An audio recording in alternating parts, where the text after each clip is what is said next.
যেসব দেশে যাচ্ছি, আমরা প্রফেশনের জন্য যাচ্ছি, আমরা কিন্তু ঘুরতে যাচ্ছি না। অবশ্যই ইংরেজি ভাষা সব জায়গায় চলবে, পাশাপাশি জাপান কিন্তু ইংরেজি বলে না, কিন্তু ওরা জাপানিজ ভাষায় কথা বলে। এরকম কিছু জেনারেল ভাষা আছে, সেইগুলো শিখতে হবে। তাহলে দেখা যাচ্ছে যে আমাদের ছেলেমেয়েরা ওখানে ভালো করতে পারবে। ভাষা ছাড়া বাইরে গিয়ে সুবিধা করার কোনো সুযোগ নাই, বিশেষ করে যারা কাজের জন্য যাবে। আমাদের বাংলাদেশের বহু প্রফেসর, খুলনা বিশ্ববিদ্যালয়ের অসংখ্য প্রফেসর দেখছি তারা জাপান বিশ্ববিদ্যালয় থেকে পড়াশোনা করে আসছে এবং পিএইচডি করছে, ফ্রি স্কলারশিপ পাচ্ছে।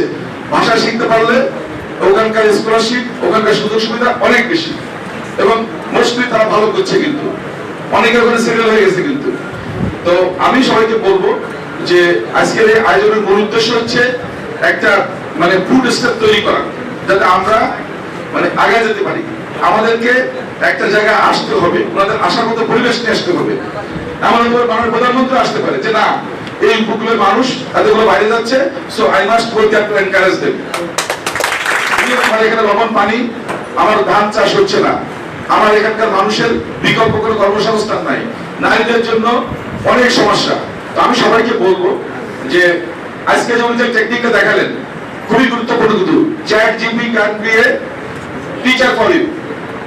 সকালবেলায় আধা ঘন্টা, রাতের বেলা আধা ঘন্টা, উনি প্রথমে ইংলিশ সাথে বলতে পারে দিচ্ছেন।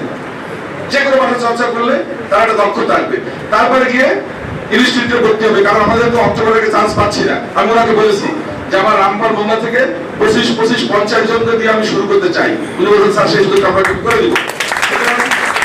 যারা committed, determined and working hard for this job, definitely I try for them. I am working hard for hard-working people, not for lazy people. যারা lazy আছে তাদের জন্য আমার সময় নষ্ট করতে চাই না। I have got so many things to do. Honorable Prime Minister giving me a lot of assignments. I need to perform. I have got my constituency, but a lot of commitment. I need to work there. So, if you want to take this opportunity, you must come forward. You must perform.